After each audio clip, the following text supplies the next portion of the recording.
வணக்கம் நண்பர்களே. 2025 ஆவணி மாத கிரக அமைப்புகளின்படி துலாம் ராசிக்கான பலன்கள்.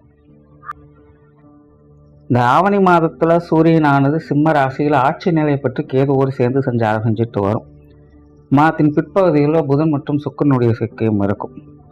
ஸோ நார்மலாக பார்த்தீங்கன்னா இந்த மாதம் கிரகண அமைப்புகள் இருக்குது. பட் நம்ம ஊரில் இது பெருசாக தெரியாது, ஒரு பார்ஷியலாக தான் வேலை செய்யும்.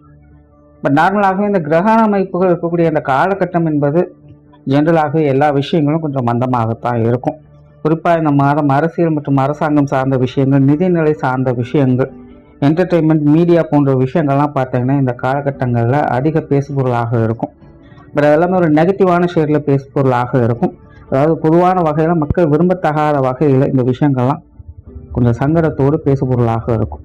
ஸோ இந்த மாதிரியான ஃபீல்டில் இருக்கக்கூடியவங்கெல்லாம் இந்த மாதம் கொஞ்சம் கவனமாக இருங்க. அதே போல் இந்த முறை பார்த்திங்கன்னா புதன் சுக்கிரனுடைய சேர்க்கை இருக்கிறதுனால பெண்கள் கொஞ்சம் கவனமாக இருங்க. குறிப்பாக இளம் பெண்கள்.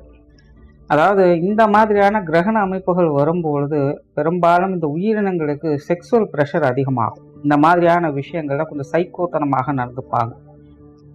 இதெல்லாம் ஆணுக்கும் பொருந்தும், பெண்ணுக்கும் பொருந்தும். அதனால இந்த மாதிரியான காலகட்டங்கள்லாம் மெயினாக அந்த கணவன் மனைவி உறவுகளுக்குள்ள கருத்து வேறுபாடுகள் ஏற்படுறது, அகாத உறவுகள், சகவாசங்கள் போன்ற விஷயங்களில் சங்கடங்கள் ஏற்படுறது, இந்த மாதிரியான சங்கடங்கள் அதிகம் ஏற்படும். அதிலும் இன்னைக்கு இருக்கக்கூடிய காலகட்டங்களில் நாட்டு நடப்பின் அடிப்படையில் பார்க்கும்பொழுது பெண்கள் இந்த மாதிரியான விஷயங்களில் கொஞ்சம் கூடுதல் கவனத்தோடு இருக்க வேண்டியதாக தான் இருக்குது. ஸோ இந்த மாதம் நியூஸ்லேயே பார்த்தீங்கன்னா பெண்கள் அப்படி பாதிக்கப்பட்டாங்க, இப்படி பாதிக்கப்பட்டாங்கன்னு நிறைய நியூஸ் வரும். இது ஆவணி மாதம் ஃபுல்லாகவே வேலை செய்யுது. ஸோ கொஞ்சம் கவனமாக இருங்க. துலாம் ராசிக்கு இந்த மாதம் உங்களுடைய ராசிநாதன் ராசிக்கு 10ஆம் இடத்துல புதனோடு சேர்ந்து சஞ்சாரம் செய்துட்டு வர்றாங்க. அதனால் துலாம் ராசிக்காரங்க இந்த மாதம் காரியத்தில் கருத்தாக இருந்து வருவாங்க. நல்ல சிந்தனை ஆற்றல் இருக்கும். புத்தி சாதுரியத்தோடு செயல்பட்டு வருவாங்க. பிரயாணம் சார்ந்த விஷயங்களை ஈடுபாடுகள் அதிகரிக்கும். சிலருக்கு தொலைதூர பிரயாணங்கள் அமையலாம். அதே போல் சுப விரயங்கள் கூடுதலாக இருக்கும். விருந்து விழாக்கள் போன்ற விஷயங்களை பங்கெடுத்து வருவீங்க. சிலருக்கு இந்த ஆடை ஆபரண சேர்க்கைகள் போன்ற விஷயங்கள்லாம் கிடைக்கப்பெற்று வருவீங்க. வீட்டுக்கு தேவையான சில முக்கியமான பொருட்களை வாங்கி மகிழக்கூடிய அமைப்புகளும் உண்டு. பொதுவாக துலாம் ராசிக்காரங்களுக்கு இந்த மாதம் குடும்ப ரீதியான விஷயங்கள் கொஞ்சம் சுப செலவுகள் அதிகமாகவே இருக்கும். துலாம் ராசியை பொறுத்த வரைக்கும் பொருளாதாரம் சார்ந்த விஷயங்கள் சாதகமான அமைப்புகள் இருந்தாலும் கூட ராசிக்கு 11ஆம் இடத்துல சூரியனுக்கு எதுவும் அமர்ந்து இருக்கிறதுனால உறவுகள் எவ்வளவு இருந்தாலும் ஏதோ ஒரு வகையில் செலவுகள் இருந்துகிட்டு தான் இருக்கும். இருந்தாலும் துலாம் ராசிக்காரங்களுக்கு இந்த மாதம் காரியத்தில் சிறப்புகளை பார்க்கக்கூடிய மாதமாக இருக்கு. அதனால எப்படியோ ஏதோ ஒரு விஷயங்களை செய்து உங்களுடைய தேவைகளை பூர்த்தி செய்துட்டு தான் இருப்பீங்க. முடிஞ்ச அளவுக்கு வீண் விரயங்கள், செலவுகள் போன்ற விஷயங்களை மட்டும் கொஞ்சம் கவனம் எடுத்துக்கங்க.